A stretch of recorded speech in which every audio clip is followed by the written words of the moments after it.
Jahmyr Gibbs, 4 touchdowns. Jahmyr Gibbs is going to Jupiter. He's not going to Mars or Saturn or the moon. He's not going to any of those lowly places. This man is on Jupiter. Tyreek Hill says he's out. I'm gone. He says, I got to do what's best for my career. I'm out, bro.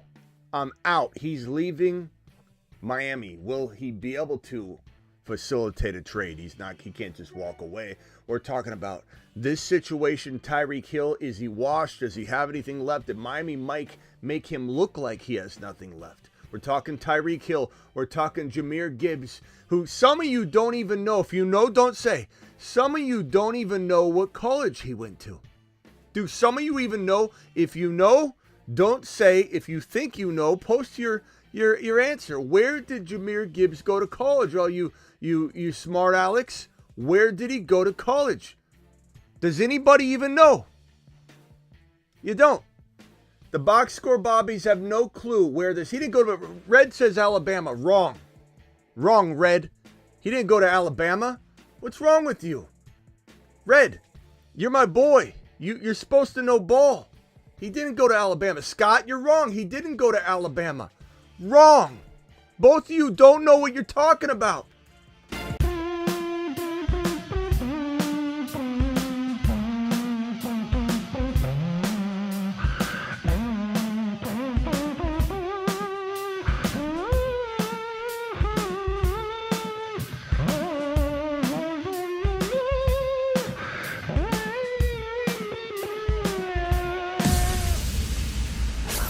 Live from the FantasyFootballShow.com studios. It's the Fantasy Football Show. Live! Monday through Friday, 8 p.m. Eastern. Smitty is also live whenever news breaks. This kid, Jahmyr Gibbs. Remember when he was drafted, everybody worried about Monty? And just to clear something up, when we do the whole, we make fun of, but Monty, what about Monty? Hey, next year, Monty's going to be back. It's nothing against Monty. Monty, I continuously have people think I'm saying Monty's bad. Monty, I've never said a negative thing about Monty this year, period. He's a very good, outstanding fantasy football running back, too. But he has nothing to do with Jahmyr Gibbs. Jahmyr Gibbs and Monty, that example of Monty's in the way, when the Detroit Lions run the ball 500 times, you don't even want this man getting half of those 500 rushing attempts. You don't even want Gibbs to get half. You want him hybrid, half receptions, half runs, whatever. Alvin Kamara work. You don't want him getting 250 carries on the regular. The Lions run 500 times. Saying that Monty hampers Jahmyr Gibbs' ability to eat is like saying, as I said on my Patreon a few minutes ago, that's like saying two dogs drinking from a big pool of water, a swimming pool. These two dogs run up to the swimming pool full of water every day, and they just drink out of the pool. And it's like saying one dog's going to hamper the other ability of the dog to get water. It's a ridiculous argument. Jahmyr Gibbs is him, and he's cooking. Let him cook.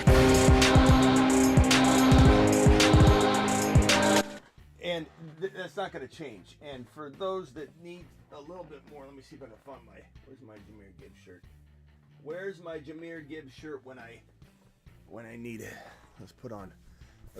And for those of you that don't know why Jahmyr Gibbs is as good as he is, let me give you a little bit of the science behind the algorithmic data that we saw from a mile away. Like, don't just listen to me, listen to the data. But the continuum of the gigawatt component structure of Jahmyr Gibbs' workload divide has a megawatt offload that if you compartmentalize the component conjunction timekeeper and you flux capacitor out the continuum component megabolt, things just end up happening. And that's why Jahmyr Gibbs is a top 5 to 10 running back instead of top 6 to 10. And the truth of the, look at this. Look at this. I got a shirt for all the boys. H-Chan. We talk about H-Chan, I'll put on my H-Chan shirt. We talk about Jahmyr Gibbs, we put on my Jahmyr Gibbs shirt. We talk about JD5, You call it out, I'll put it on. Himothy U, I'll put on my Himothy U shirt. This kid, Jahmyr, is an absolute marvel. And we talked about it earlier. It's a back and forth debate. Whether you're at the 1.1, do you take Ja'Marr Chase next year? Do you take Bijan, who just had 170 and 2 touchdowns? Do you take Jahmyr Gibbs, who had 4 touchdowns, but he has Monty in the way? Monty, big pool, swimming pool full of water, Smitty. One dog's going to hurt the other dog's ability to get a drink of water out of that big, large swimming pool, Smitty. Do you take Barkley? Do you take Gibbs? Do you take Bijan? Do you take Ja'Marr Chase? Who's your 1.1 for 2025 fantasy football? Drop it in the live chat. I'm very curious to see how many people are still going to go Ja'Marr Chase, go wide receiver, or who wants to go with one of the 3 running backs that are locked and loaded in the top 3 RBs for 2025. Is it Bijan? Is it Gibbs? Is it Barkley? Who's your 1.1? Who's your 1.1? I think we're going to have a lot of Jahmyr Gibbs votes on this one. A lot of Jahmyr votes on this one. Wild Bill, I will definitely put you on that video. I appreciate you, my boy. Let's get to it real quickly. Before we get more into Jahmyr Gibbs, who had 139 rushing, 3 touchdowns on the ground, 5 receptions for 31 yards and a touchdown, and that lambasting of an outing that the Vikings should be embarrassed of themselves. And on top of that, you wonder, did Darnold run his course? We always kind of wonder, like, were we really wrong on Darnold, or is this offense just that good? Because Kirk Cousins was great in Minnesota, but when he left and went to the Falcons, he's cheeks. I know he just got over the Achilles tendon situation, but he didn't look good on any level. Like, oh yeah, he's kind of hard pressed to move around, but he still looks good here. No, Cousins look like dog water. I'm not saying Darnold doesn't deserve our respect. I completely missed the ball on Darnold. I did not see Mayfield or Darnold coming. Those are 2 of my crutches, my scarlet letters, if you will. That I make a shirt on that. My scarlet letters are the 2 quarterbacks, but Baker's him. He's a dog. Is Darnold? I still am not 100% sold, and I think tonight kind of makes me feel that way. You know, I'm not saying that he can't do well in the playoffs and surprise everybody again, and Darnold has been like this. You know, when he's had a game like this, he kind of bounces back the next week and people go see, and the locker room goes crazy. There's still a little bit of I don't know. I don't know if I'm buying this. Is he a paper tiger? He does look scary from time to time. He looks like a tiger, but is he a paper tiger? I don't know. We know Mayfield's an actual tiger, but I don't know if Darnold is a paper tiger or not. A very bad unraveling in the playoffs could take him out of the Minnesota Vikings quarterback running. And he was just a week ago, we're talking about he is absolutely going to get re-signed.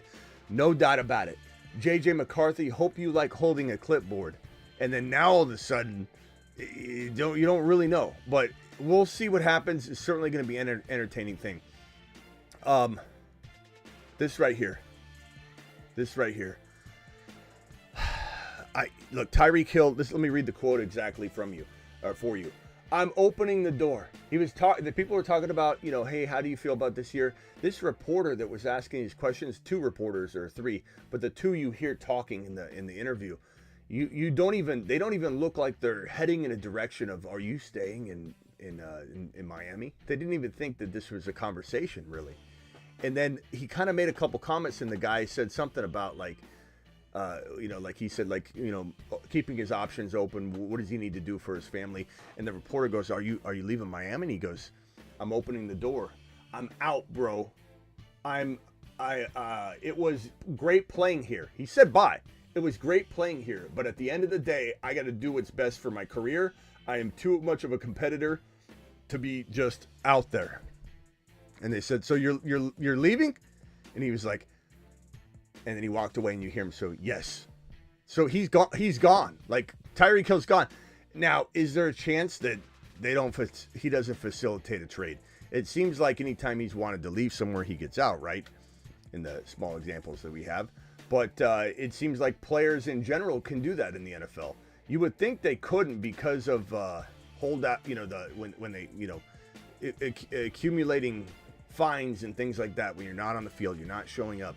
There's a lot of reasons why the player has really no leverage at the end of the day, but the leverage that they do have, the small leverage, is powerful and it grows in strength, meaning your leverage as a player is you're making a fuss, you're making a stink, you're becoming a cancer and a disruption in the locker room. And at first, it's not a big deal. It's like a gnat or a fly on your shoulder.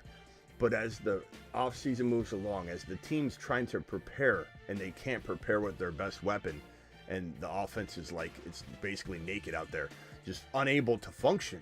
You know, you're building it around Tyreek Hill. If Tyreek Hill's not there till he holds all the way out till September, you're going to have a really bad year. So at some point, the team, the Miami Dolphins in this case, will have to be reactive and say, do we really want this problem on our hands the entirety of the offseason and then walk into a very bad season because Tyreek Hill's not out there and we're not jiving at all? And not to mention, like, there's still a thought that Tyreek Hill might be washed at this point.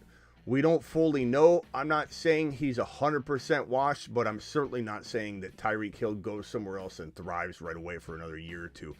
We're kind of at that point where we need to debate this.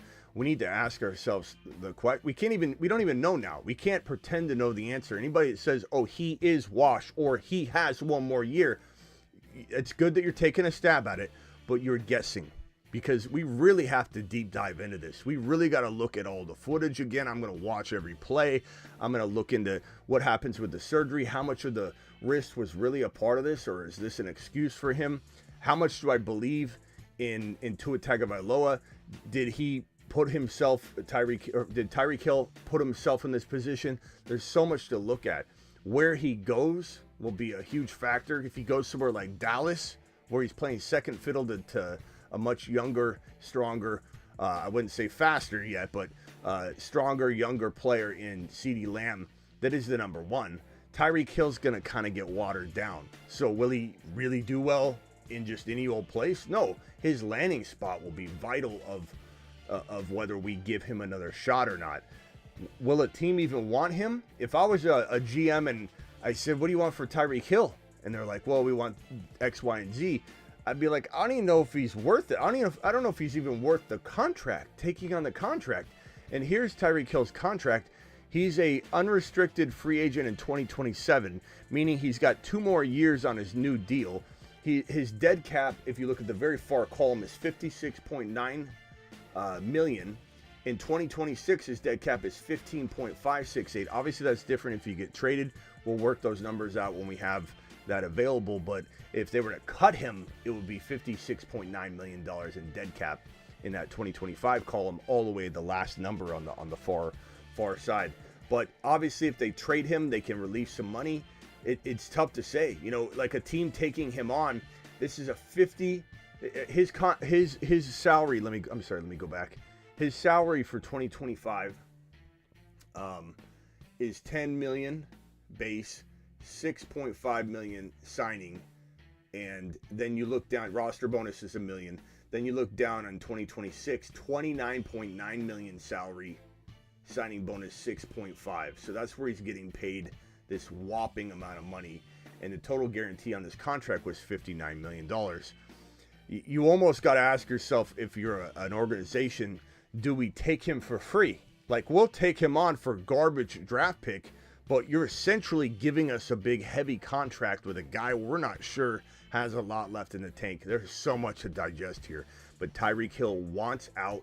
He doesn't want out. He's gone, he says. I'm opening the door. I'm out, bro, is what he said.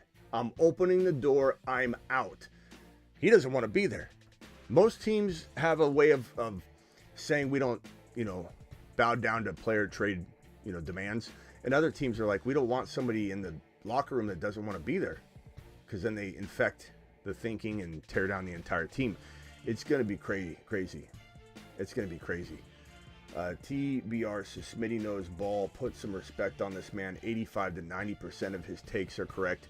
I don't know if they're that high, but we had a year. TBR.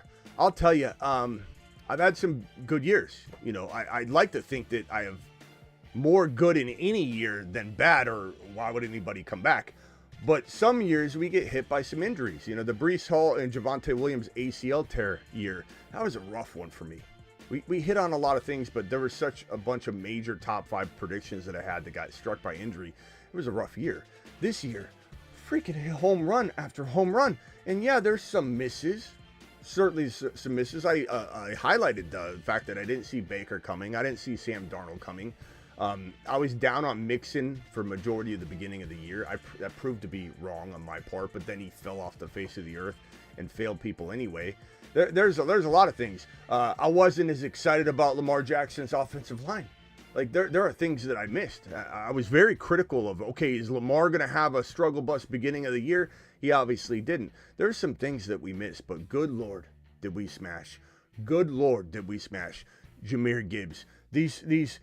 And Mahomes, dare I say, if Rashee Rice and Hollywood Brown didn't go down to injury, Mahomes would have cooked.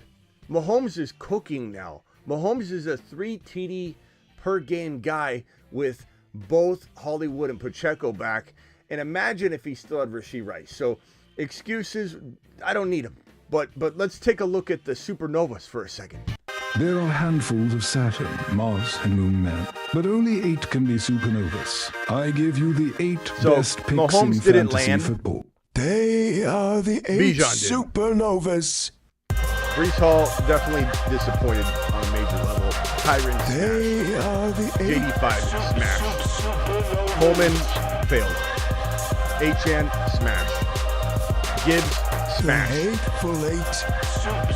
Not going to win them all. And to be fair, I went out on a limb on the Coleman one to throw a little bit I'm of looking at the 8. a little bit of a deep swing, if you will. But I mean, it was a fun year. And guys, for those that don't know, the Jupiter men are already up, or 2 of them are. 2 Mars men, or 2 Saturn. Let me play them for you. Here's the Jupiter men, and these 2 gentlemen were added, I don't know, like a month ago. The Jupiter men. Jupiter is so large, every planet in the solar system could fit inside it. There are no bigger monsters than the Jupiter men. And Gibbs, we added Gibbs on this, there's still a little bit of that Monty talk, and he's exploded since we added him on this list. So that those are our Jupiter men for 2025. Jupiter is the biggest of the list because it's the biggest planet by far in the solar system. As you heard, all planets could fit into Jupiter, so even though it's not as far as Saturn, distance doesn't necessarily determine how good you are. But Jupiter is the top dogs. We got 3 more slots for Jupiter. Mars men. The Saturn men. Saturn. One small step for man, one giant leap for Saturn. Genty season. Bucky season. Mars men. He's on a shuttle to Mars. So far we got 1. Mars men. Scattaboo. Where'd he go to school? Loads dropping. My and school, spinning Arizona State aimlessly in space. The Mars man, and then the Saturn man. The Moon men. Dropping loads in outer space. Who is Samson? Samsonites unite. That's what you're gonna be hearing a lot. You're gonna be hearing a lot about Dylan Sampson. This is my dark horse number 1. Well, not 1. I mean, is there a world where he's the best running back in the class? Yes. Like, just like Alvin Kamara was like running back 4 or 5 to most people, your boy said he could be a top 1 to 5 overall running back in the National Football League. Not 1 to 5 rookie. I said when Alvin Kamara, before he was drafted, would be a top, I said this on NBC Sports Radio, he'd be a top 1 to 5 running back in the National Football League. He got drafted into a cloudy situation. People called me absolutely crazy. So is there a world where Sampson could be the number 1? Yes. But I think there's a chance this kid in the right spot is the running back 2 of this class. Of course, Scattaboo is my top-ranked second running back right now. And I think Hampton's right there. I'm not trying to disrespect Hampton at all. I like Hampton a lot. Landing spot will certainly move around my rankings. We'll massage the rankings as the landing spots are handed out. But Dylan Sampson, there's some people out there that don't even have Dylan Sampson in their top 8 to 10. And I'm telling you, everyone's going to get so excited about this kid. Think Kenneth Walker meets Bucky Irving meets Alvin Kamara. That's what Dylan Sampson is. He's an absolute marvel of a jump cut runner. His ability to stop and start like Kenneth Walker on a dime.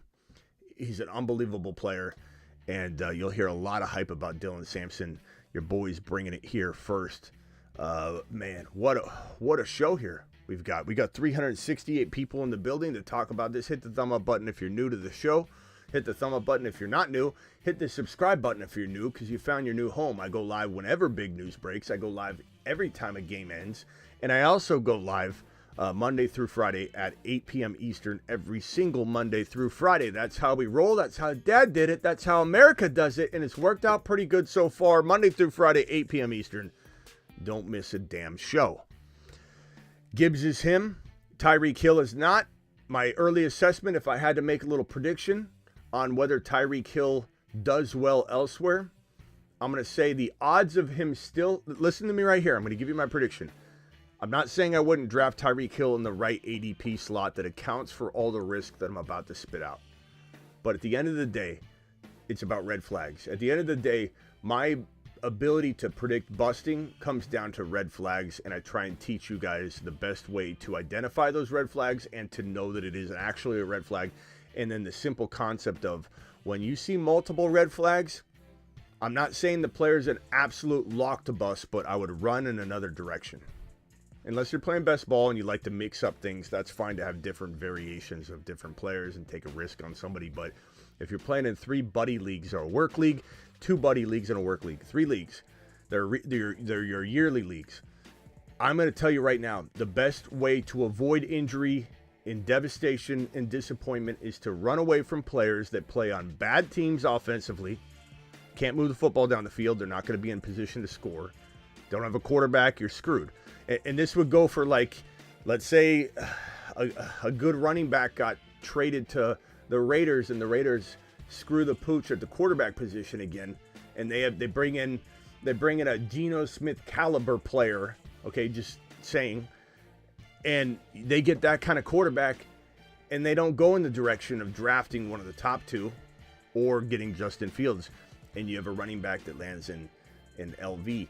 It's different than a running back that lands in Dallas or in LAC, you know, those situations. So landing spots a lot. But the one thing I'll tell you is stay away from players with multiple red flags. So listen to me now. The odds of him landing on a team where he's the number 1 wide receiver and he's not watered down is slim. There's certainly an idea that he could go somewhere and be the number 1. But it's hard to imagine that. Like, what teams need a number 1 wide receiver? Even like Washington, they've got McLaurin for at least another year. You talk about Pittsburgh's probably likely to try and go after a wide receiver. Even though we're very much doubting Pickens, is that a scenario where Hill implodes? Probably, because it creates diva wide receivers. Look at AB, look at Pickens. There's something about that situation. I want nothing to do with it. Like, even if we look at all the teams in the NFL and we circle around, what team needs a wide receiver? Indianapolis, are they going to be able to feed him? New England, is that would be a decent potential scenario, maybe, but that's slim that he goes somewhere where there's no number 1 wide receiver, and you add that red flag with the fact that visually he looked like he fell off. You know, so I think you mix in the fact that your landing spot, like if you're trading for him right now in Dynasty or whatever, and when we draft in 2025 August, you'll know the answer to his landing spot. But if he's in a shaky place, if he's in even a place like, trying to think of a location that kind of fits the bill for being cloudy but still okay, let's call it Cleveland. You know, like Judy's there, but Cleveland. Or you say a place like, we'll leave New England out of this for a second. We'll say a place like Denver. If Sutton's there, you know, they got a lot of talent there. It's just Mims looks really good right now. New York's got neighbors. Carolina, that could be a spot maybe where he could become the number 1 wide receiver for a year.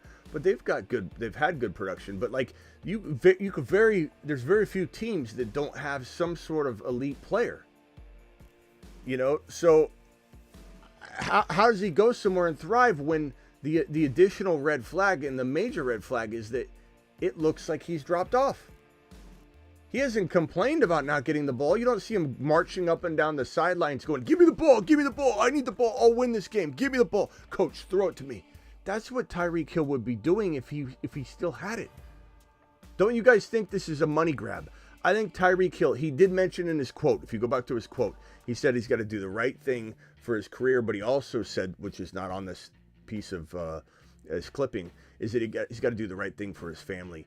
I think this is a final shot at a money grab. I think he knows that he doesn't have the talent to be an elite player anymore. And the reason I know that is because I don't see him complaining. He knows he's not doing what he needs to do to help his team win. He knows he can't get open like he used to be able to get open. He knows that he's not the same player that he used to be. He's still a quick guy, but there's a lot more that goes into it than just straightforward speed. Tyreek Hill is struggling to play football at the same level. He goes out there, he must feel it somewhere. He's not telling us about it. He's notorious for not letting us know about all of his injuries. This is a money grab. This is his final stab at potentially like a contract, or just trying to get more money and not step away from the game, and just maybe it's just playing out the rest of his contract to get money. But this guy doesn't have, in my opinion, the ability to go out there and be an elite player unless we're wrong about the assessment and it truly is all Miami Mike and Tua, and he just somehow didn't complain about anything, and he goes to an elite spot. I just can't get behind spending any draft capital on him that could get you a player like McLaurin, or a quarterback like Joe Burrow, or a running back like one of the top 2 or 3 rookies. Like, I'm not taking Tyreek Hill over those players. If he falls into a later territory than that, we can have a conversation. We can definitely have a conversation. As far as this guy Jahmyr Gibbs, let's do another vote because there's more people in here than before. Let's see who is. Let's assume that you can't draft Jamar Chase, or let's just do a running back ranking. Who is everybody's running back 1 for 2025? Running back 2025. Who is your 1? Who's your 2? Who's your 3? Let's start off with your 1. Who's your 1? Let's do a vote. Chat vote on who the number 1 running back is. Gibbs, Barkley, Bijan. Gibbs, Barkley, Bijan. I got 1 vote for Bijan. John says, Smitty called Gibbs. You're damn right I called Gibbs, pal. You're damn right, John, and I appreciate you acknowledging that. I appreciate you appreciating me. Gibbs, Bijan, Gibbs, Bijan, Gibbs, Saquon, Gibbs, Bijan, Saquon. God, it's close. Keep them coming. Bijan, Gibbs, Gibbs, Gibbs. Oh, Gibbs. I think Gibbs took the lead by a slight hair. Derrick Henry. Gibbs, Bijan, Gibbs. Barkley, Gibbs. Bijan. Oh, God, this is too close to even call. Gibbs, Bijan. I'm going to say Bijan took the slight lead because there was a lot of votes early, and Gibbs is the 2 and Barks is the 3. That's a chat vote.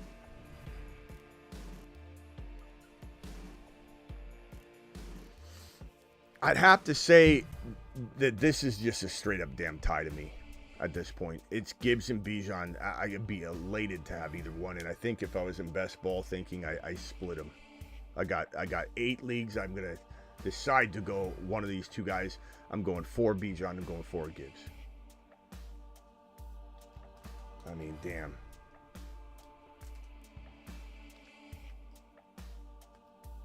No, this is what I'm talking about. No, as long as there's no Monty, then Gibbs. Scott. Scott, come on, bro. Come on, this is what I'm talking about. Take a big laugh. Wrong. Get lamb. Your Bijan card has been revoked. People are getting burrowed left and right, and people are gonna remember it. What is with the Monty? It never fails. You can't even have one person, or one show where there isn't somebody that literally comes out like as if it's new information or whatever, and they say something like that. It's like, it's head scratching. It's head scratching to me. It's like my example. I think it's the best analogy I've ever come up with for this thing. It's like a swimming pool in grandma's yard, and it's full of water. It's very clean. It's got a diving board, if you want to picture it. There's like daisies all over the place. Okay, big swimming pool, and you got two dogs, and they drink out of the pool. It's like saying, hey, the dog Monty's drinking out of the big swimming pool. That's gonna hold back Gibbs, the other dog, from drinking out of the pool. I don't know if Gibbs is gonna get enough water because Monty, the dog, is drinking out of the pool too. Like what the hell is wrong with people? Scott, I appreciate you. I'm not mad at you. But I mean, like as I always say, I don't want Gibbs starting all year long without Monty. I prefer Monty. I don't want Monty to leave. If this button right here, if I pressed it, it would send Monty away and Reynolds would remain the only back, I wouldn't press it. I want Monty in Detroit in 2025, in 2026. I prefer it. And at the end of the day, Monty's injury prone. He's a tough runner. He gets a lot of that grunt work, which is what we don't want Gibbs getting 365. I wouldn't press the button if all of you begged me. I want Monty right where he's at because he'll miss 2 to 5 games. He'll make Gibbs an absolute monster for 2 to 5 games, but we'll get the space and rest he needs throughout the year to not get all the carries. Reynolds wouldn't step up, or whoever they have, enough for them to say, look at tonight. You know, they keep running Gibbs more than they run a combo. They don't pull a combo with Reynolds. We need Monty there because they trust Monty. And Monty gets all that grunt work that ends up getting him hurt. I don't know how difficult this is, why this is so difficult for people to understand. Monty's irrelevant in the grand scheme, and he's actually a positive when you break it down to a degree. But it doesn't even matter. And here's the thing is, if Monty retired tomorrow, I know we'd all be here celebrating, go, oh my God, Gibbs goes to not only Jupiter, he goes to Andromeda Galaxy. But at the end of the day, even though I'd be celebrating too that we get a big, injection of potentially more work than he can handle, I think at the end of the day, it would put him on the shelf quicker than having Monty stay. That's what you got to understand. If you're looking at, it's kind of like driving your car with the tank of gas, revving the RPMs up into the near the red. Yeah, you might get to where you want to go faster, but guess what? You're going to run out of gas quicker. So if you put Jahmyr Gibbs in overdrive and you rev up the RPMs, guess what's going to happen to Gibbs? He's going to be amazing for that shorter period of time, but he won't last as long in the NFL or have maybe full seasons anymore if he's getting literally 325 carries a season when he's a hybrid back designed to dominate at both catching and running the football. Let him cook.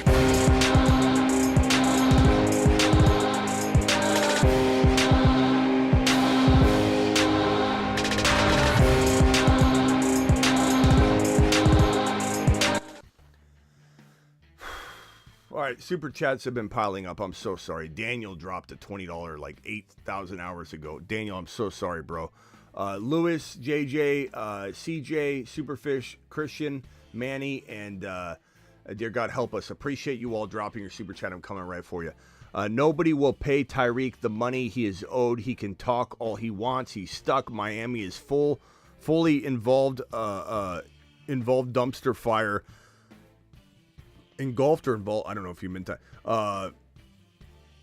Mike McNugget, Miami Mike McDaniel, he's referring to the head coach, and Tyreek are 2 peas in a pod. Add Tua in, and they're 3 stooges, says Daniel. Daniel's got some harsh words for Tyreek Hill. Tyreek Hill definitely lost Daniel a championship or 2. Let's not pretend that didn't happen. But I still agree with a lot of what you're saying. I think, sending him elsewhere is about the contract, like I alluded to.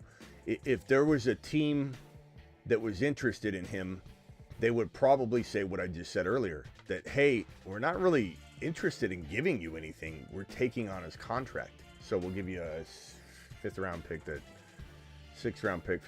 that's conditional or something like that. That's what I'm talking about. I'm not saying he wouldn't garner a fourth rounder or a third. It's possible, but at the end of the day, I assume that a team's going to be like, we're taking his contract on. And some teams have money to burn, bro. You'd be surprised at what some teams would be willing to give up to win games. But again, it comes down to, does a team believe he's not washed? I don't know.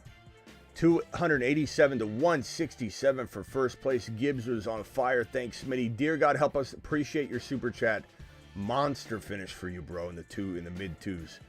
Or no, almost the high twos. Bryce Young and Thielen, Coker stack 2025. Chuba, Chuba's unbelievable. Thielen, we'll see. I know I doubted him a little bit this year. That was also another miss of mine. But he is older. Ziggy, how old is Adam Thielen? Let's see, maybe 34, bro. Ziggy, volume 10. He's 34 years old, and he was born on August, so he's turning 35. Manny, I know I was wrong this year on the 34-year-old, but I am not going to bet on a 35-year-old wide receiver in Adam Thielen. So I'm going to say Coker, yes, I like him, but, this would be a good place for a wide receiver to get drafted. I know Leggett got drafted there, and he was kind of an exciting prospect, but this team needs to trade up if they want to get or they find some diamond in the rough. But T. Higgins would be an outstanding addition to the Carolina Panthers. Give Bryce Young T. Higgins. That would be something to marvel about. Appreciate you, Manny, dropping the fire, my boy. This one here from Christian. Thanks for the great season. I destroyed week 18, and I don't want you guys to be enabled to then play it again because you won it. You need to get out of it. You got lucky in a way that the players that you have all played, whereas somebody else said the Buffalo Bill player, like, you got lucky that your players were in the position they were in. Not that you were lucky to have those players, but you know what I'm saying? So don't let this enable you into continuing to use week 18. But great job with Gibbs and London and Chase and Lamar. God, could have started Achane over Sharps, but hey, man, that's why I said, I don't know if you asked me specifically, but that's why I said, hey, I couldn't sit Achane. Sharps might have been a little bit safer, but at the end of the day, it wasn't. Like, Achane was fire. He's just got higher upside. Thank you, Smitty. It's Adrian. Just won my league. Adrian, congratulations, man. Thank you for the super chat and congrats. CJ, I didn't get a super chat message from you because you just dropped the $1.99 holler, but I appreciate you. Superfish says Tyreek loves attention and is very emotional. He went from wanting to retire a Dolphin to now saying he's out. Ugh. Please review the bold predictions still in the running through the playoffs. Yeah, we're going to review them after because there's still Super Bowl predictions and such, so I don't want to go through them twice. So we'll go through them as soon as the Super Bowl's over, Superfish, to determine a winner, and then open up the clean board for $50 hauler predictions. So thank you very much for the notice on that, but we'll definitely be attacking it once the Super Bowl's over. Thank you for everything. I play in half PPR keeper league. Would you keep Terry in the 6th round? I have Chuba in the 12th, keeping JD5 in the 9th for sure. Would you keep Penix at his ADP? I got him off of waivers. That's a good keeper, but if it's not a super flex, which I don't think you mentioned it is. If it is a super flex thing, yeah. If not, I like Terry. I don't know if I love him in the 6th round, but like, that's good. If I drafted in a yearly league draft, we drafted him before that, so it's still good value. If you're telling me that Chuba in 12 is an option over, or if you're keeping Chuba already, then I mean, you didn't give me an option of McLaurin or not. I'd take McLaurin there, but I'd rather have Chuba in 12. Because McLaurin, I love him, but there's a chance. Ziggy, how old is Terry McLaurin? From TributeArchive.com. Terry McCormick, age No, 76, Ziggy off. of Lineville, passed away peacefully surrounded by his family and loved ones on Sunday, March 24th, 2024. Ziggy off. Ziggy off. That's horrible. Horrible misguided information that he passed away. Ziggy, how old is Terry McLaurin? Terry McLaurin is 29 years old. Ziggy off. So he turns 30. Not that you can't play well at 30, but Just keep in mind that Cooper Kupp dropped off and had the injuries last year at 30. So 30 is a tricky year. It's not the end of all wide receivers by any means, but it can be very much the year we see a receiver go bye-bye. So you never know. I'm not saying McLaurin falls off. I like McLaurin a lot for one more year, but just letting you know. Thank you for all the countless videos. You bet. Rise above. Congrats on all your championships, my bro. Unbelievable job. Phone lines are open. Super chats I got to. So we're clean. We're clear. If you want to drop another one, I'll get to it right away. Call into the show. Call into the show.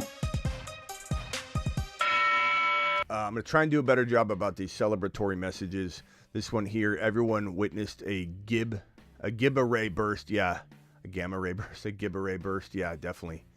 Superfish, appreciate you. Tyreek means Waddle and Malik Washington if there's no Tyreek. Yeah, let's hope Waddle can stay healthy, though. That guy he's such a walking injury. You know, he's such a concern. And it's not just like soft tissue like Watson or something or Higgins. It's like the dude gets like leveled, his knees, you know, whatever. There's countless different things. So hopefully he can stay pretty solid. Scattaboo, basically a Marshawn Lynch. Absolutely. Marshawn Lynch meets. It's like he's like, I know people don't like to compare him to Christian McCaffrey, and I'm not trying to compare him to McCaffrey's body of work, but coming out of college, Scattaboo reminds me a lot of Christian McCaffrey. A lot Scattaboo either develops or doesn't develop into. Christian McCaffrey, a lot of what he is today, or what he was, he developed at the NFL level. You know, let's not try and pretend like, oh, in hindsight, Christian McCaffrey, you knew he was going to be the #1 fantasy football player for a handful of years. You knew he was going to be good, maybe, but you didn't know he was going to be the guy. So I'm not saying Scattaboo is going to be, but you can't really say, you know, he is or isn't this. We don't really know. A lot of players develop at the NFL level differently than you expect.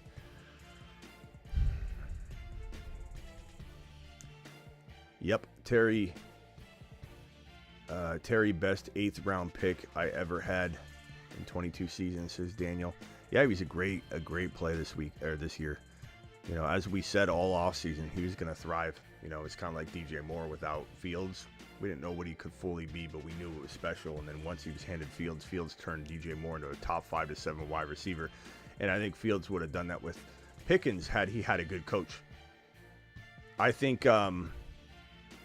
Fields can still do that with a handful of players. Turn them into elite players if Fields is given the playbook, if Fields is given the coaching.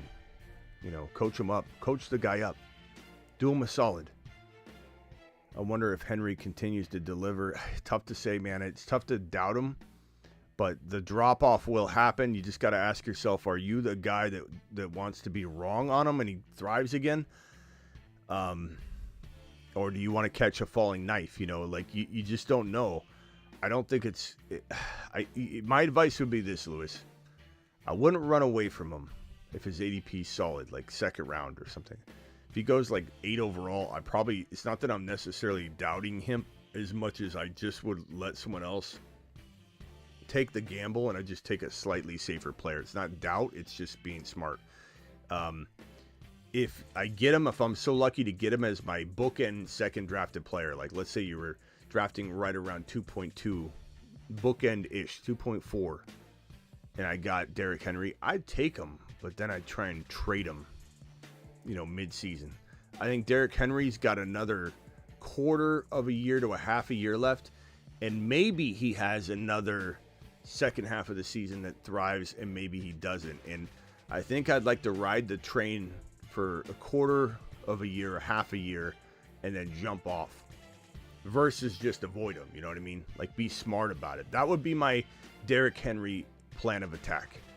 Similar to what, really, if I could go back in time and know what I know about Mixon's season that he just dropped, it would be to do exactly what I said. Draft Mixon, ride the train, and then get off before it derails and explodes. Because that's what Mixon did. At the end of the day, my Mixon concerns and doubt were not wrong. Unless you were to draft him, ride the train for a while, then get off and trade him. Then I would have been wrong. That would have been, if I had a time machine, my ultimate advice. Hey, you know, back in the future, Smitty. Or, I'm sorry, back in time, preseason, Smitty, tell everybody to draft Mixon and then trade him right when you get to double-digit weeks or a little bit after double-digit weeks, then trade him. That's my advice for Derrick Henry. And CMC, unless he fell to a territory I know he won't fall to, because I've seen a lot of early predictions on it's garbage. Derrick Henry Christian McCaffrey in the second round. Hell no. If he fell a lot further, I'd take a gamble or two on him, but no.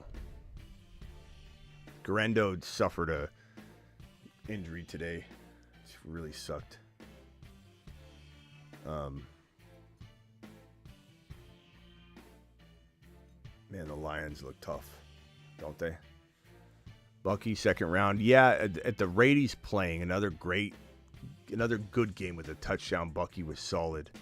If Bucky, let's say Bucky were to finish bad, then I think he could slip into the top of 3, mid-third. It was possible. It was in the cards if he had a bad finish, but Bucky just had another 89 yards and a touchdown on the ground. That's going to solidify his top 3 round value at the minimum and probably late second round value right now. Bucky did his job. He just continues to thrive. And it sucks because I think you win a league having Bucky in round 3. Bucky in round 3 is equivalent to last year's Kyren Williams or Devon Achane in round 3. Remember when Devon Achane and Kyren were both in round 3 in the offseason? It was unbelievable. Finding Bucky in round 3 would feel like that. Finding Chase Brown in round 3 would feel like that. And the truth is, everybody says they know where Bucky's ADP is going to be. It's going to be no way he slips to 3.1 or 3.2 or 3.3. You don't know that. You got to keep in mind that we are a Bucky community. We view Bucky as a top 5 to 10 running back. Some people might, and some people might not. And those might nots will drag the ADP down enough that you don't know where he's going to go. Odds are he'll be a second rounder. Especially if the way he finishes is the problem, right? The way he finishes is a problem. So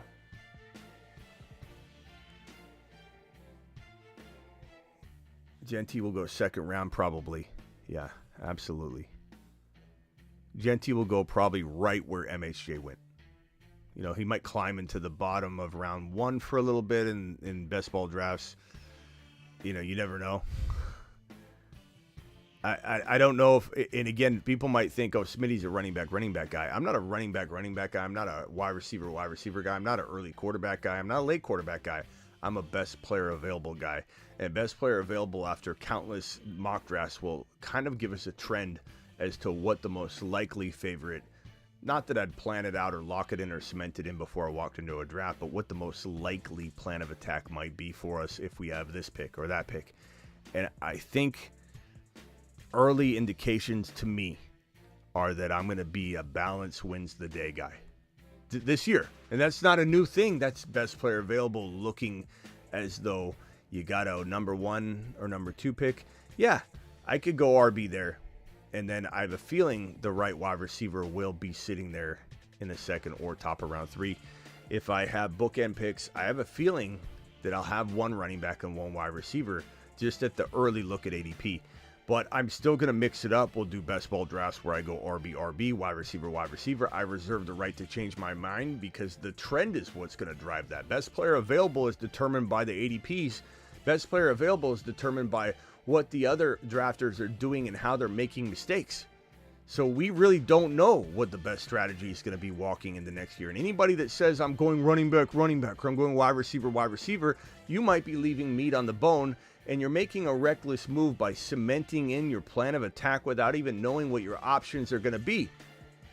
It's like trying to say I'm going to go with this deck of cards or this hand. You sit down at a poker table and you're going to go with this hand right here without even flipping it over.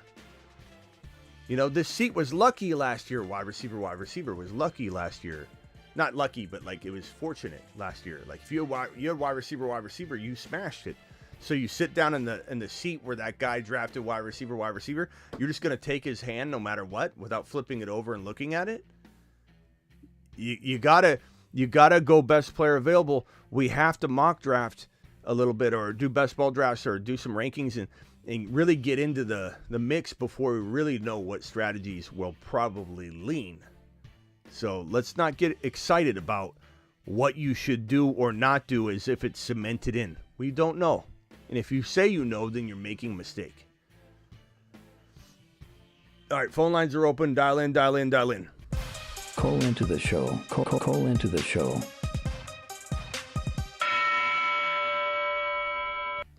Take just a few phone calls, then we'll be deucing on out of here. I think I've got all the celebratory messages out of the way. I don't think we had any gifted memberships today. And let me fix my alerts because my alerts are not letting me know when somebody's super chatting. So I apologize for that. Dre, you're live. What can I do for you, Dre? Uncle Smitty, happy end of the year. It's been a great year watching. I just got a question for you. When do you give up on Charbonnet? I won my league, my first league I ever did. First fantasy football. I used Charbonnet in other leagues. When do we give up on him? What do you mean? I don't know. When do we give up on it? What is wrong with Charbonnet? What does Charbonnet do to you besides help you win when you use them for a string of games? The answer to that question is there's nothing worrisome about Charbonnet. Like, if he's starting, we love him. If he's not starting, he's a great standalone player to hold like Mason or Garendo was this year. Like, I don't know what the problem is, why we have to close the door on him. Why do we got to close the door on a player that hasn't really been given a shot? I love Charbonnet. I'm not giving up on Charbonnet. Hell no. But you love the situation. The situation. We don't know what the situation is, but that's what I just said. I know, but I don't know. You know what, Smith? You're right. Next year, Kenneth Walker, the drama. Maybe it unveils. Maybe it's gone. Maybe it's not. Who knows? I'm confident. I believe. Let me show you something. Let me show you something on the board. Let me show you something on the board, bro. Okay. So I don't know if you can see the board right now, but let me show you something on the board. If 1, 2, 3, 4. Oh, God. Where's my mind? My mind is mush right now. If Walker doesn't get traded, Charbonnet is going to, I'm guessing right now, Charbonnet is going to be like an 8th to 11th round pick, bro. What is not to like about a free stab at a player that absolutely, maybe he didn't dominate this past week for you, but he dominated in spots that single-handedly won you weeks? What is not to like about that? And I'd even say 8's too high. If Walker's there, you'll see Charbonnet go in the 9 to 11. So if it's a dramatic situation there and Walker doesn't get traded, who cares? He's a backup. He's a scrub that we draft, a sleeping giant. And let's say they trade Kenneth Walker. You're telling me you have no interest in taking Charbonnet in like round 4 or 3 if he's the lone starter? So like, I don't understand where the concern is. Where you call, and I'm not mad at you. I'm not mad. You're right. I'm not mad at you either. Oh yeah, but you call in and you say, can we close the door, or when are we giving up on Charbonnet? We have two scenarios. Both are good. One costs you almost nothing. Smith, but I think what I say, and I say this, I have as much interest or confidence as some people did drafting Jahmyr White this year. I just don't know. I love Charbonnet, way more talented, right? But the team is just as horrendous. The O-line is just as horrendous. The coaching, the quarterback, everything is not to love, because all those things can destroy the running back. They can destroy it. Okay, but the other thing that I think you're not. I think it's capping. And I think it's capping his potential. I think he's a great player, but when I think about all of it, why would we draft it? Okay, because what I just explained to you, that he's practically free and he's a home run and he's proven he can thrive. I also think you're a little hard on Seattle because you're watching Seattle function with no good quarterback at the helm. If they have a good quarterback, their offensive line plays better. If their offensive line and offense plays better, their defense isn't so tired. It's a trickle effect. And Grubb is a good coach. He's got a good system. JSN balled out this year, bro. He balled out this year. Charbonnet had huge moments. Walker was great at the beginning of the year. I'm going to hang up on you, bro. There's just too much background noise. But it's essentially, I think we're overthinking this. You got to wait and see what his value is, where he settles. There's no giving up on him. He's either great as a handcuff, standalone sleeping giant, diamond in the rough, or he's the lone starter because they trade Walker. There's no really gray in between where he's gonna soak up all this, draft capital. Ray G, what round do you think we can draft Penix in? I have no idea right now, Ray G. I probably 9 or 10, 8, 9, 10, 11. I don't think he's gonna. You got to remember, like Joe Burrow is gonna struggle to go in round 4 or 5. People are just fickle with quarterbacks. They don't want to draft early quarterbacks. They're told not to by the mainstream content creators that say don't draft an early quarterback. There's too many great quarterbacks. There are great quarterbacks. And best player available, if we go early running back, wide receiver, tight end, and don't draft a quarterback, then we're smashing the hell out of the next JD5 like we predicted on this channel. Let him cook. But you can't just say in a blanket statement that not drafting a quarterback early is smart. It depends on if we end up getting one through best player available, like Josh Allen or Lamar, that carries your team week in and week out. And dare I say, let me ask Red. Red, did you win your championship? I won, baby. I won. Who's your quarterback? Lamar freaking Jackson. Okay. Hold on. Lewis, who won your league? Did you win? Me? Yeah. Lewis, who is your quarterback? JD5. One late quarterback, one early quarterback. You can win both ways. But guess what you need? An elite quarterback. So I don't know Penix Jr. is going to even come close to looking elite to a lot of people. In fact, we're going to be surprised. We're excited about Penix Jr. Outside these walls, bro. Outside this realm that we're living in right here, this beautiful The Fantasy Football Show community, some people don't know what time it is, and I bet you Penix Jr. doubt it's going to be heavy. It's going to be a heavy mix of belief and doubt. So I don't think he'll cost as much as you think. Give me all the Gibbs, Bijan, Neighbors, London, and Genty next year. Spencer, do it live. And this will go to my brute force drafting approach in best ball.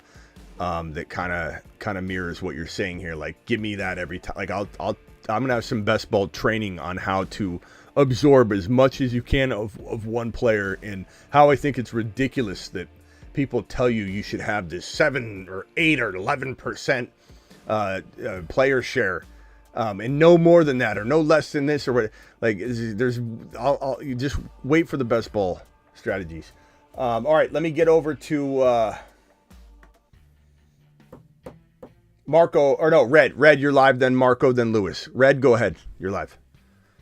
All right, 2 things, brother. One, just to say thanks for all the help you gave me in the last 3 years. I finally won a championship. And what was the last thing I said to you before I hung the phone up earlier? What was the last thing I said? Smitty, I'm very sorry. I apologize for playing Week 18, and I will get on top of changing that. Close. I said Gibbs by 40, baby, and look what happened. Gibbs by 40. Good. You did a little better than that. Gibbs by 50, maybe. Yeah, I mean, hey, look. Hey, I'm just saying, Tomato, 8, 50, 40, what do you get, 48 in your league? 48?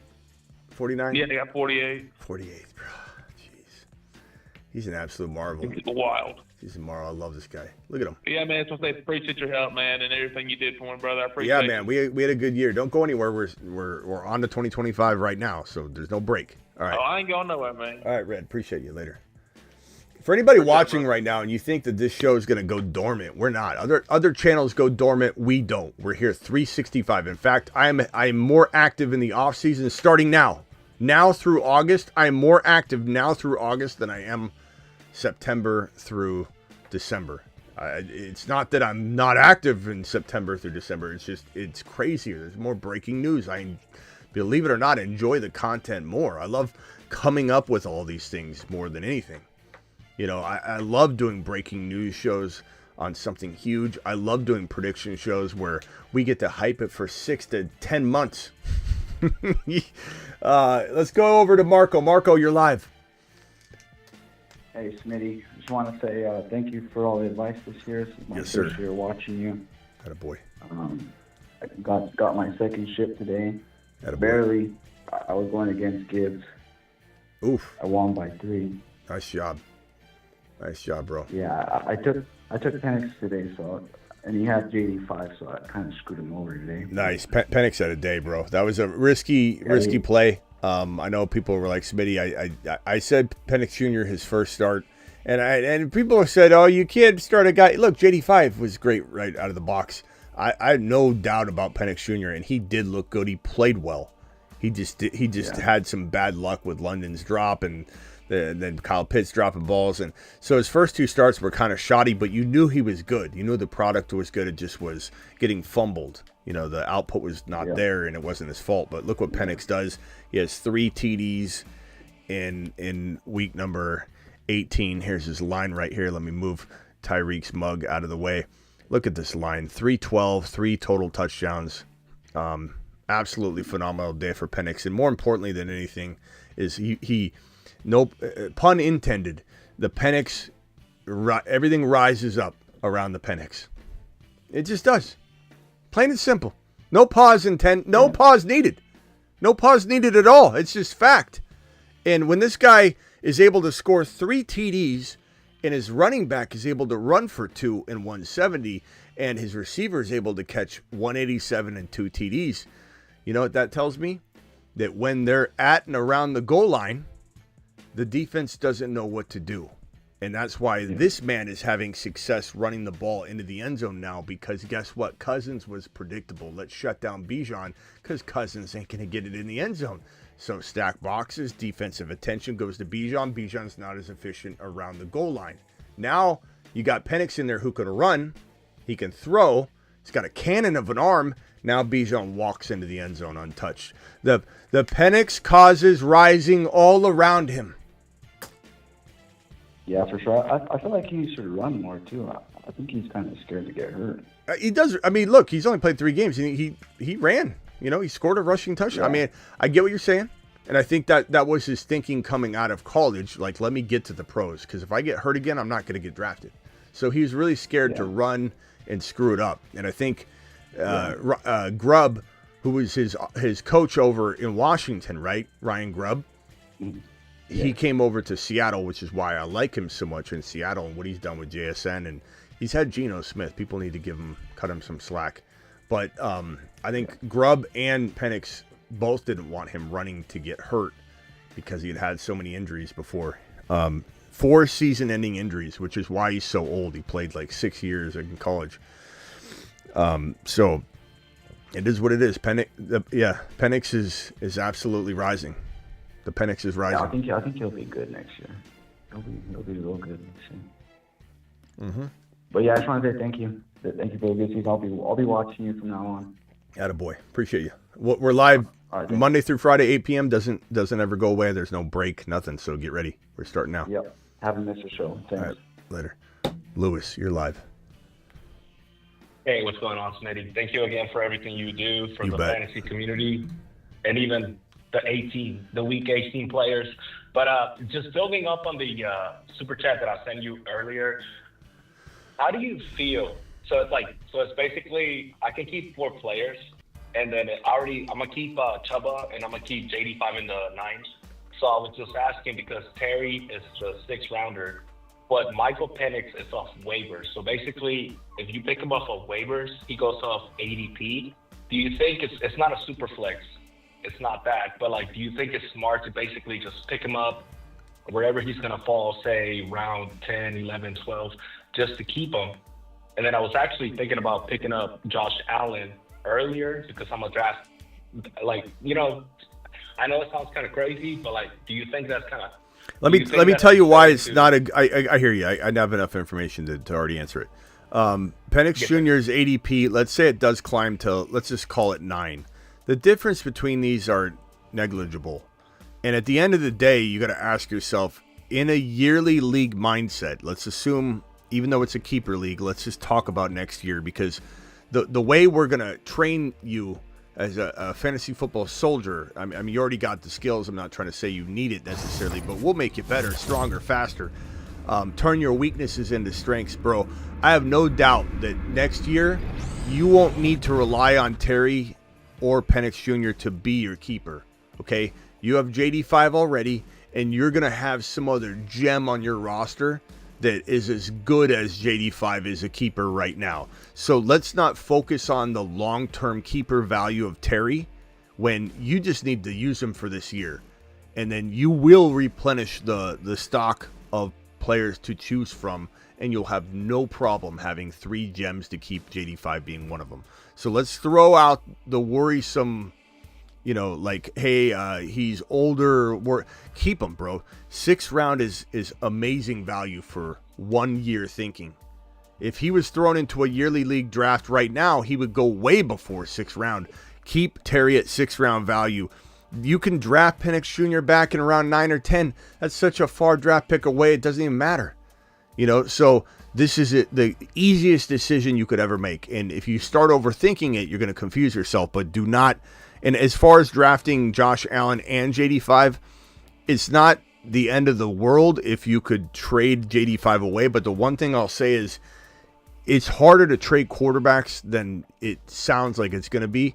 And the worst thing you could do is draft a player like Josh Allen, struggle to get rid of JD5, and then all year you're trying to do it, you're losing because of it, and then you end up giving Josh Allen or JD5 away for a player you just could have drafted at that value anyway. And then you wasted that entire year. So my advice would be to ride the JD5 train, focus on running backs, wide receivers, a tight end, whatever, in the early rounds. Don't play around with the Josh Allen selection unless you can, on the clock, trade JD5 away for gold, and then you draft Josh Allen. I'm behind that. I could get behind either side of that, but do not draft both of them. And Chuba and JD5 and Terry are fantastic keepers. Do it live. Okay, thank you. Appreciate you. Later, bro. Travis Rowe, you're live. It's getting hot in here. What's up?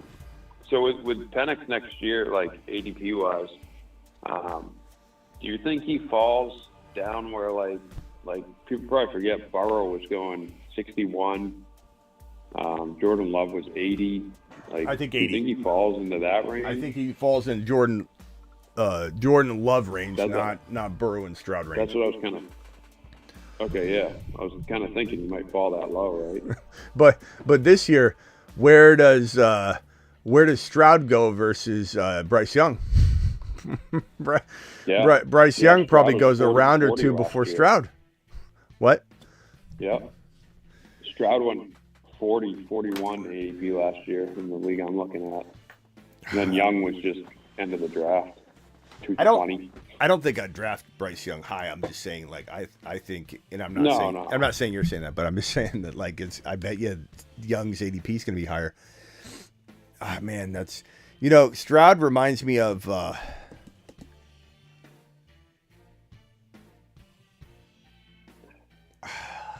what's the best example? Kind of reminds me of what we feel, the fear we're feeling with Darnold right now too. But he reminds me of. I don't want to write him off either. No, I don't. But I also don't. I also feel like we're a little bit tricked. I don't know. I don't know that he doesn't feel like the same quarterback at all. Like I kind of feel like unknown.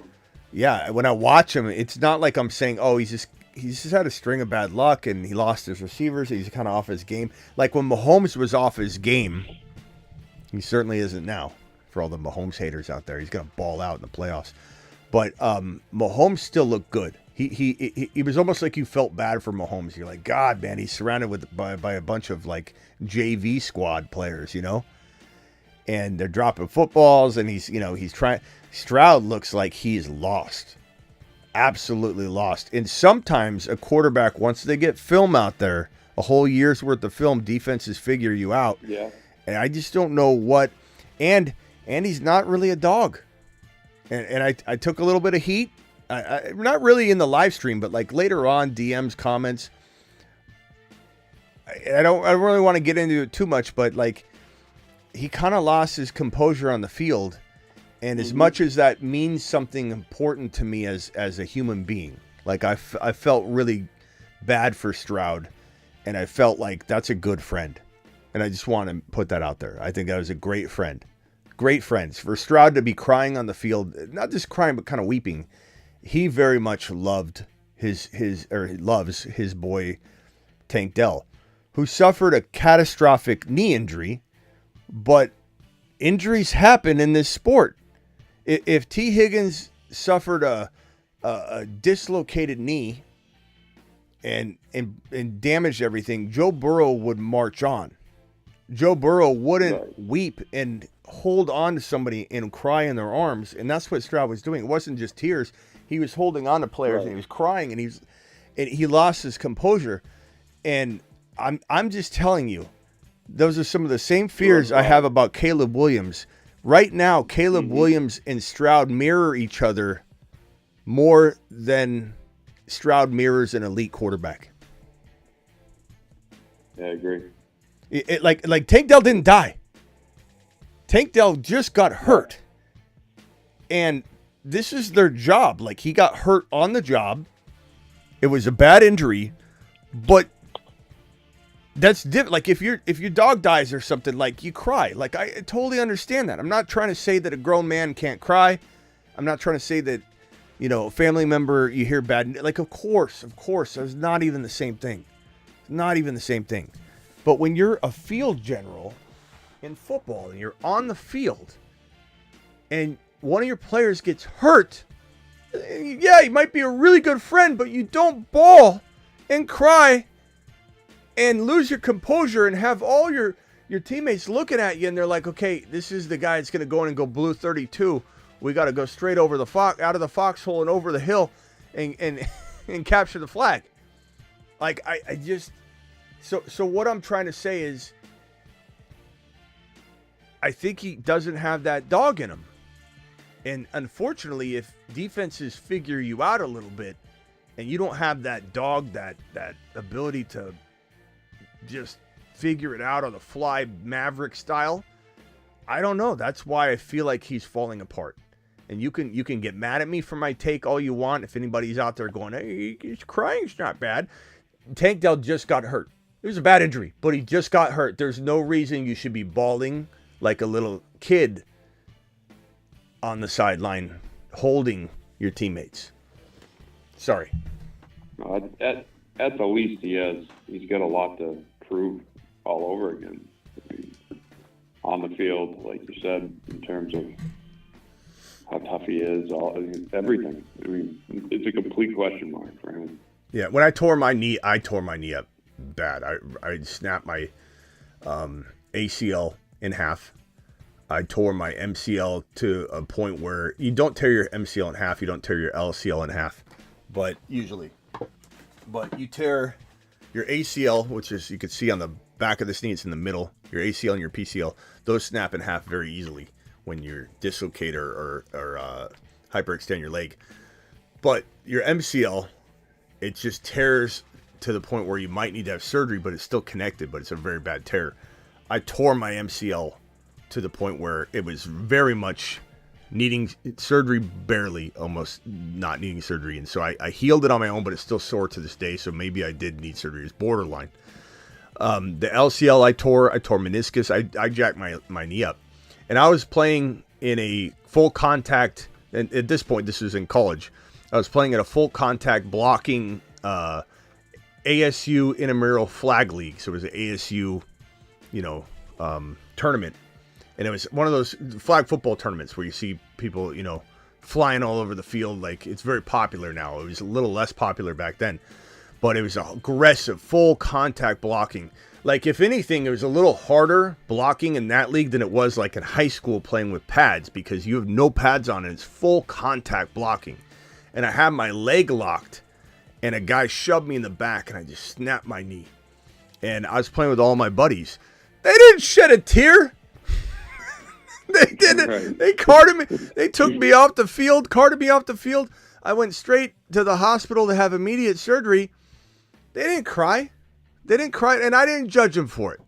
But I'm just saying, like, those are some of my best friends. And none of them were holding each other after the game. That's all I'm saying.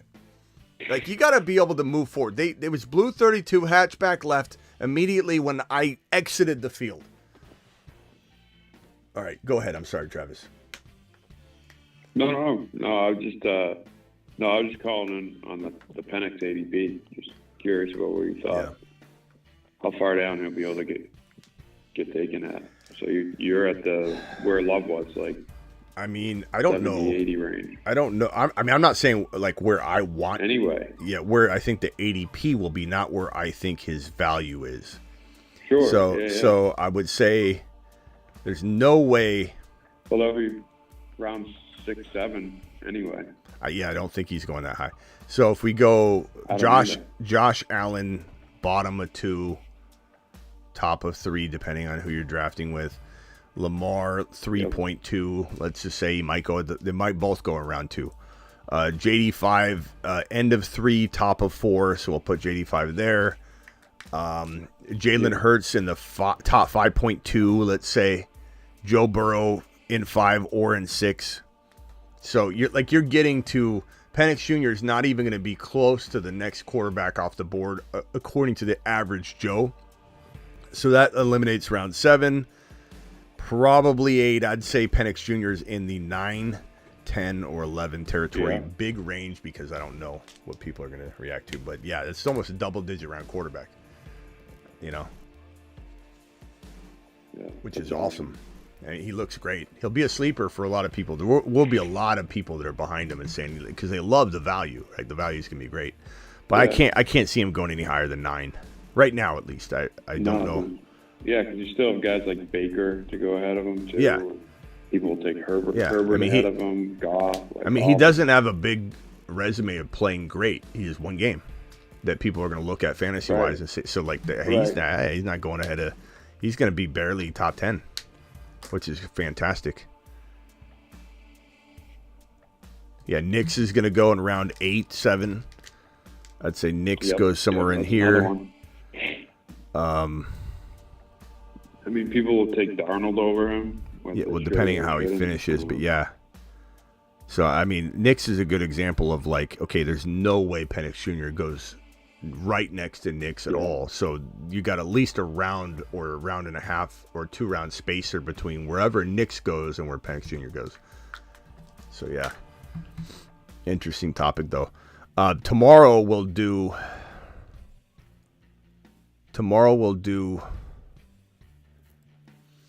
I mean, tomorrow's really the first show.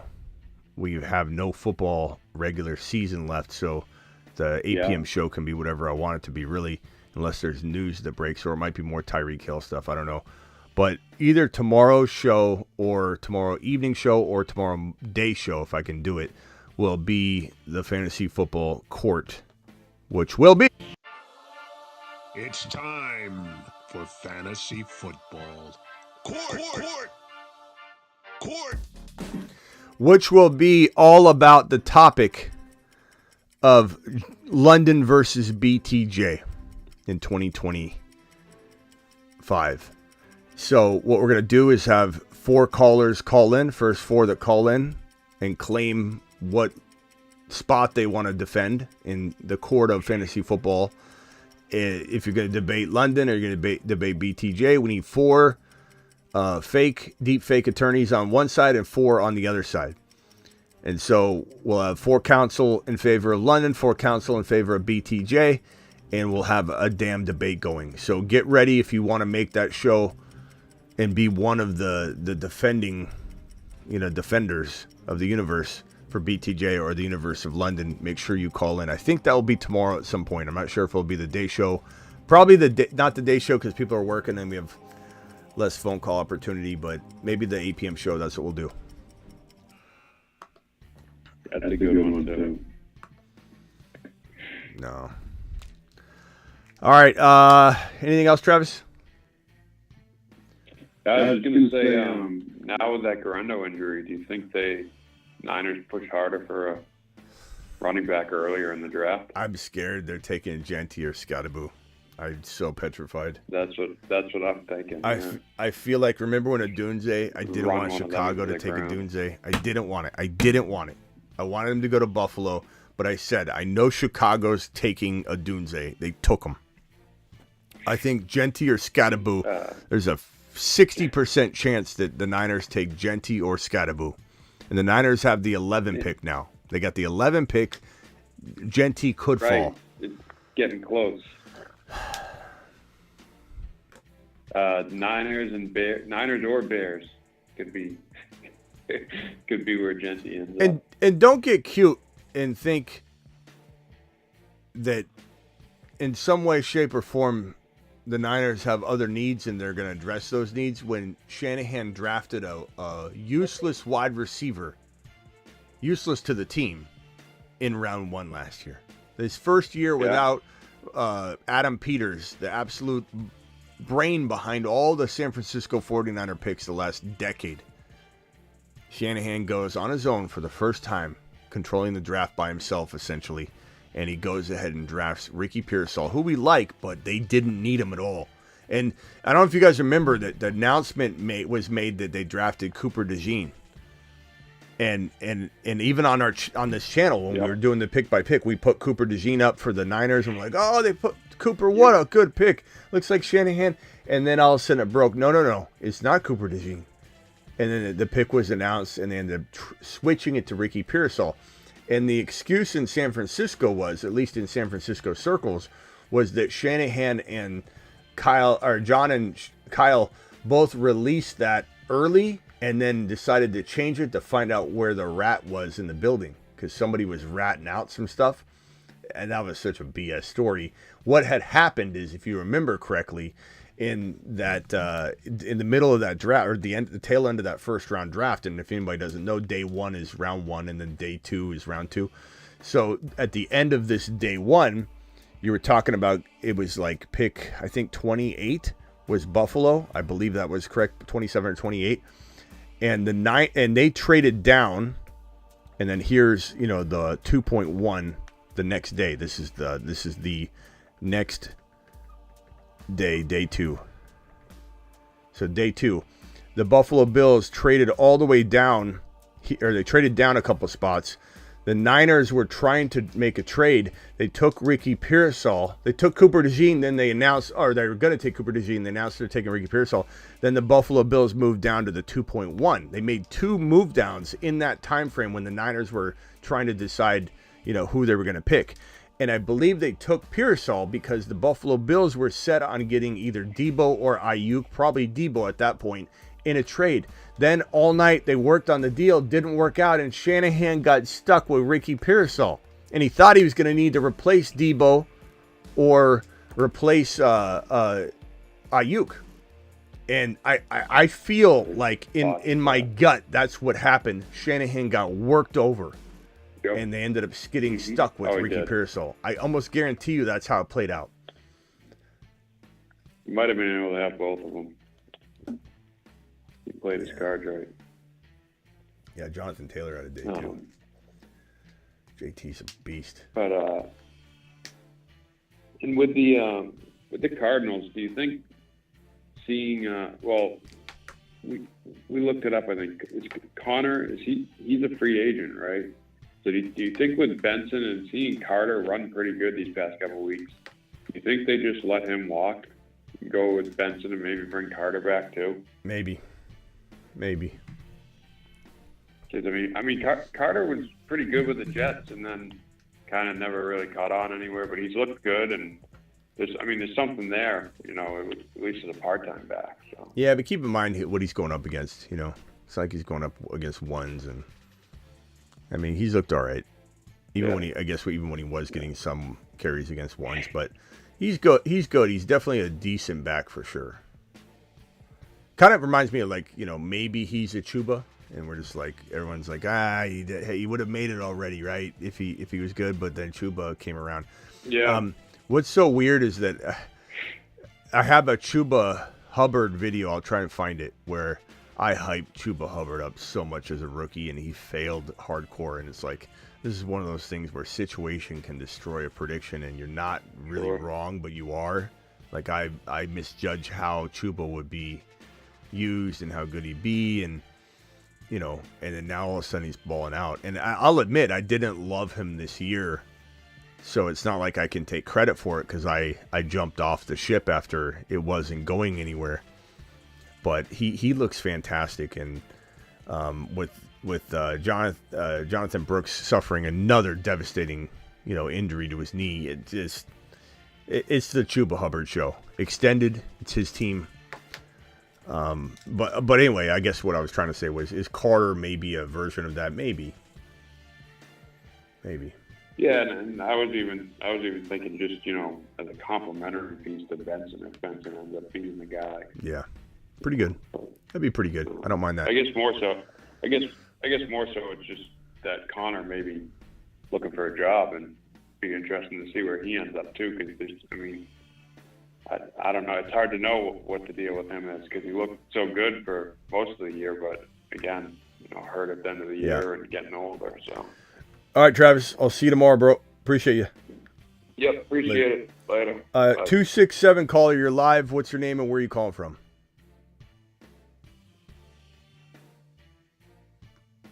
Hello? You're on Yo, hello, man. Yeah, what's up, man? What's up? It's open 24 hours. I was on mute. My bad. What's your name and where are you calling from? I'm open 24 hours from Philadelphia. Oh, okay. Go Birds. I got a different number. What's up, Smitty? How you From doing? Philly. Good, bro. What can I do for you?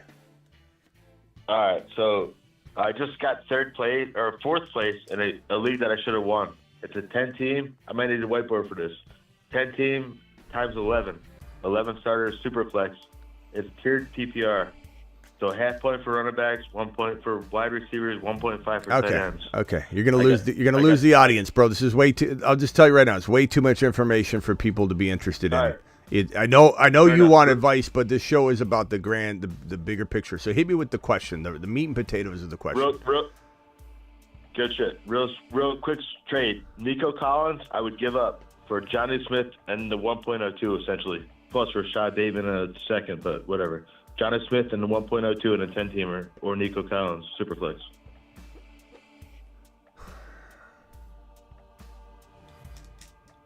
Nico or the 1.2 and Jonnu?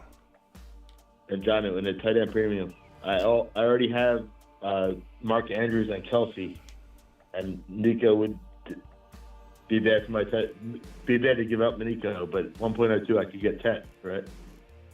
Yeah, you could. You could get. I mean, you're either going to get Hunter, Tep McMillan, Genty, the trade right there. One of the quarterbacks.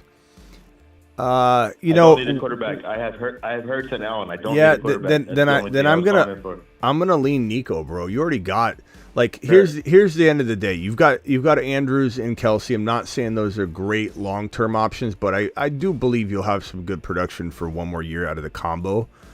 And so at the end of the day, you're going to be drooling over Ted McMillan or Travis Hunter if they ever climb to Nico's height. You know, so why do it? Real quick, I have McBride too, but there's like a 4-flex league and a 10-teamer. I could give up Nico and probably replace him with Ted, and I would have Johnny Smith throw into my other flex. I don't need a quarterback. I have Hurts and Allen. Yeah. Okay. So if you're already dominating the mandatory tight end spot with McBride, no, I'm not doing. I got fourth place. Then I'm taking Nico. Fourth place. Well, final answer. You're not going to convince me with the different things you're saying. I want Nico Collins because you have your mandatory tight end spot with McBride. You've got Hurts and Josh Allen for your super flex. You've got McBride for your tight end spot. And Nico Collins, I don't know that you're going to get a replication of last year. I do love Jonnu Smith, but I'm going to keep Nico Collins. I don't know if you're going to land. It's the only thing that would make me say give me the 1.02 would be if you think Genty will be there and the guy at 1.1 is taking a quarterback. Then I might switch it. All right, fair enough, brother. Thank you for the question. So do you think that's possible? Is Genty maybe there at 1.2? I gotta look more into the league who has the 101, and it's probably gonna get traded too. Like we're 2 days after the season, so I don't know what's gonna go on with the 101 and 102. I don't know if the guys are in a rush to trade the 102. It doesn't seem like that bad of value for Nico. If I can replace the 102 with Nico with Tet, I get what you're saying, but don't you think Nico is at about the height that Tet McMillan or Hunter would ever get to? Absolutely. But Okay, then I'm also getting Johnny Smith, and I could probably bet him over for a second too. I know, but Jonnu Smith isn't like a lock of any kind to be long-term viable. Absolutely. I like him. He obviously did amazing, and I'm going to bank on him this year again. But that's your flex spot. Thank you for the answer, and I'm on your side with it. I was just Okay, all calling for right, yeah. confirmation. I keep that Love you, amazing buddy. team you had, bro. All right, later. It's a tough call. It's a tough call, but I'm not trading Nico in that situation. All right, Nap, you're live, and then I'm out of here.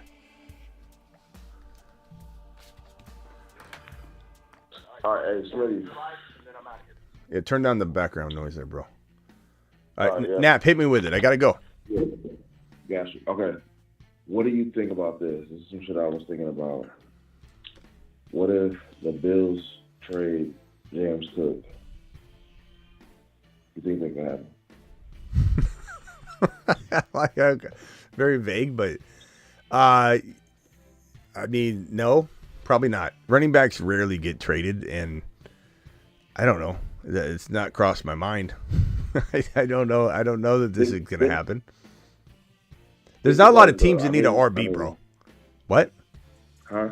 There's not a lot of teams. No, I'm just saying, like, there's not. You're right, and this is a huge like running back draft for this draft. But I think that I think he's on the last year of his deal. They got Davis and Ty Johnson. I just don't know what he's going to garner in a trade. I think he's a good running back for sure, but I mean, you never know. You never know. Like, we could be back here and be like, oh God, remember when that guy called in, and we're going to forget who it was because I don't remember everything. I'm going to be like, who was it that called in and he said that Cook would get traded? It's certainly possible, but I haven't thought about it is what I'm trying to tell you. And there aren't a lot of teams that need an RB, so it's like, I don't know. I could see it happening. The running back free agent pool also right here doesn't have a lot in it, so maybe, bro. I mean, Najee, Aaron Jones, I mean, it's pretty slim pickings. This year's not an exciting free agent, group. For nobody, right? For any position, except for like T. Higgins. Godwin. I think it's going to be some running backs that in the draft that are league winners. Like, give me an example of what you would do. Like, what trade are you thinking when you had this epiphany? You ate up you woke up to grab a bag of potato chips and call your boy Smitty and say, Smitty, I've got a wild idea. James Cook. It was especially for you. What like someone said Redskins need a running back. B-Rob hasn't ran the same since. Okay. So Cap says the Commanders. What would you want back if you're the Buffalo Bills for James Cook? A draft pick? Yeah. And maybe even a player. I wouldn't know which player. So maybe like I want to say a receiver, but I just feel like the Bills, there needs to be a receiver that emerges as the number one. I know they got Cooper and everything, and Keon Coleman and shit, but like nobody, and Khalil. Yeah, but I don't know that Cook is required to be traded to make that happen. You know what I mean? Like, just sign T. Higgins. No. It's in your control. Just go get him. You don't need to get rid of Cook. You keep Cook. You have T. Higgins. Your offense gets better. You start draining the clock more. Your defense gets better that way. It's a trickle effect, man. I'm telling you, the Buffalo Bill defense would get dramatically better by having a better receiver, just in that one thing. This is what, what's his face? The coach for the Cleveland Browns that came on and argued with me. What's his face? I'm blanking out. I'm so tired. Hugh Jackson. Hugh Jackson. So Hugh Jackson came on my show and, it was pretty much laughing in my face about the Bengals need to draft Jamar Chase over Penei Sewell, and that they would be better with no Sewell, but Ja'Marr Chase, and then second and third round offensive linemen that you could coach up. And he's like, no. I think the same. You arguing for Sewell? You what? You were arguing for Sewell? No, I was telling him that the Bengals will draft Ja'Marr Chase, that the Bengals will be better with Ja'Marr Chase than they would be with Penei Sewell. I was telling him they'd win the division, and he laughed at me. He told me A.J. Green was a great receiver still, and I laughed at that. And he's like, no, I coached A.J. Green. He got all mad. A.J. Green was cheeks. He was cheeks at that point. He didn't do nothing. Hugh Jackson got his ass handed to him on this show. But I respected him. You know, I let him make fun of me and all that. And the Bengals won the division and went to the Super Bowl. But anyway. Where's Hugh Jackson at now? You what? I said, where's Hugh Jackson and where you at? He's coaching some college. Yeah, better than him.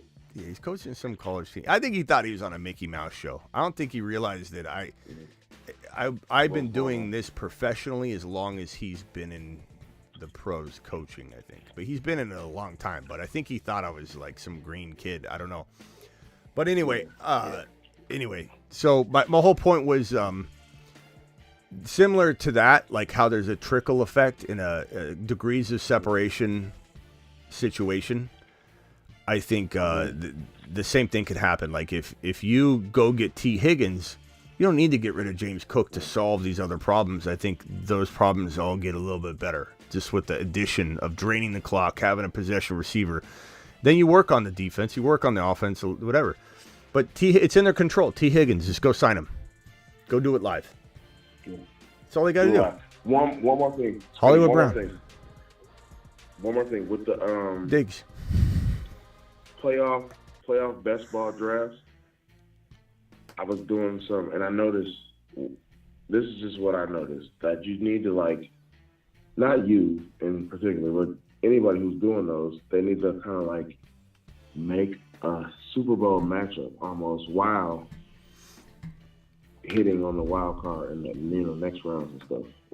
I mean, that's not just what you heard. That's how you have to play, because you got to get through the wild card. If you draft all KC players, and then you can't win that, next. But you could draft all KC players, but then find some diamonds in the rough in the wild card weekend still. Like you'll see Puka Nacua fall pretty far. And so you can draft a bunch of the KC guys, then still get Puka, and then still get, a player here or there, like when we were doing it before. Like Ja'Marr Chase was around, like you taking risks on that. That's what's so fun. Someone said, how can you play this if you don't even know who's making the playoffs? That's part of the strategy. Like you were taking stabs at Ja'Marr Chase, hoping that the Bengals are going to make the playoffs, and you were able to get, because the odds of the Bengals making the playoffs were 11%, I believe, walking into this weekend's games. You could get Burrow, Higgins, Ja'Marr Chase all in like round 6, 7, 8, 9, 10. Yeah. Rightfully so, right?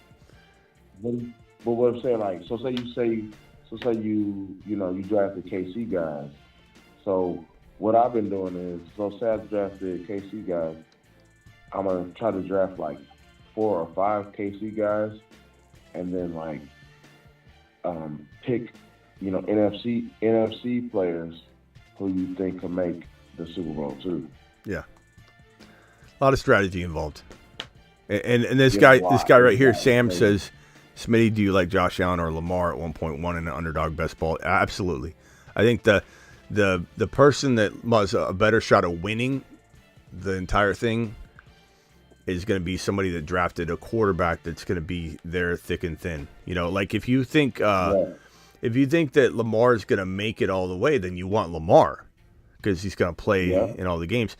If you think the Chiefs are going to win it all, then you want Mahomes, or you want, as you said, all these other players, maybe a lot of Chief players, but maybe your quarterback comes from the NFC and you think the Eagles will make it, so you bank on Jalen Hurts versus all the Chief players and you don't have Mahomes. Or, I've done this, but it's really thin.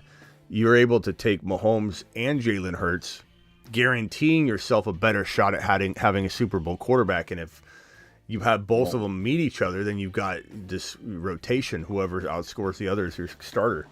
So there's a lot of strategies, bro. You could take all Vikings players and you assume that the Vikings are going to make the Super Bowl but lose, and then take as many players you think will be on the other side of the fence. All right, I got to go, Nap. Appreciate you, bro. Yeah, for sure, bro. All right, later. He's just in that.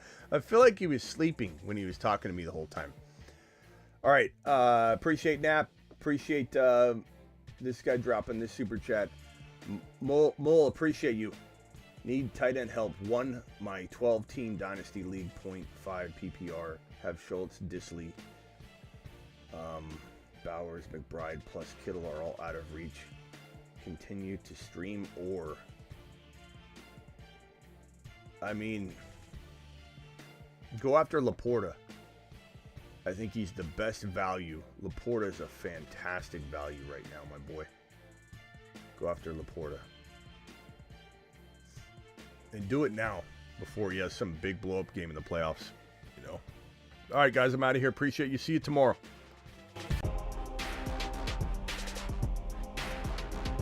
But the continuum of the gigawatt component structure of Jahmyr Gibbs' workload divide has a megawatt offload that if you compartmentalize the component conjunction timekeeper and you flux capacitor out the continuum component megabolt, things just end up happening. And that's why Jahmyr Gibbs is a top 5 to 10 running back instead of top 6 to 10.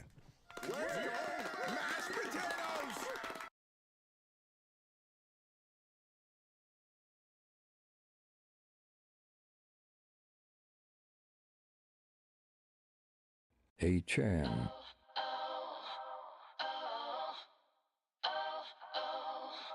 Hey, Chan is the man.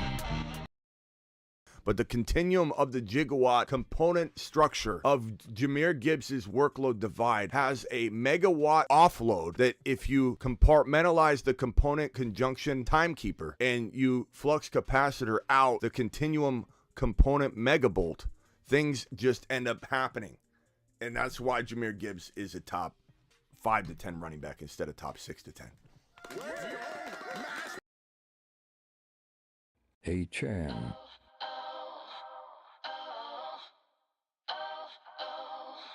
Hey, Chan is the man.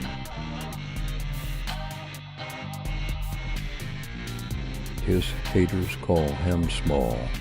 But he is 9 feet tall. Hi, my name is B. John Robinson. I like long walks on the beach. And, well, I also like scoring. Touchdown! Get buckied. Buckied.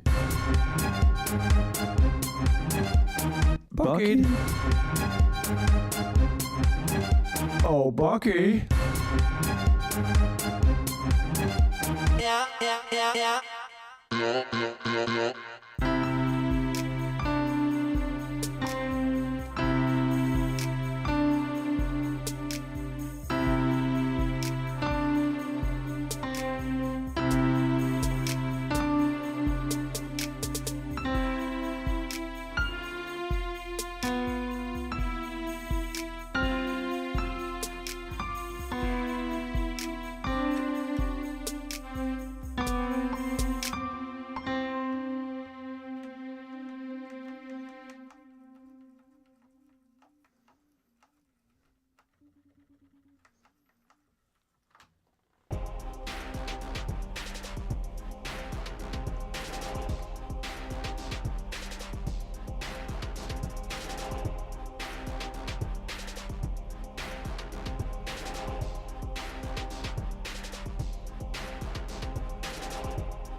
Once upon a time, Trey McBride saw two quarterbacks cross streams. There are 2 5s? They're gonna cross streams.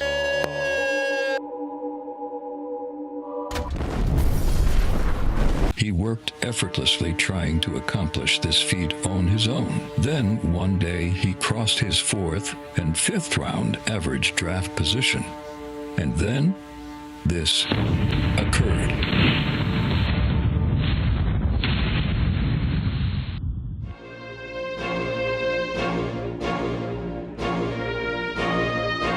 Get McBride.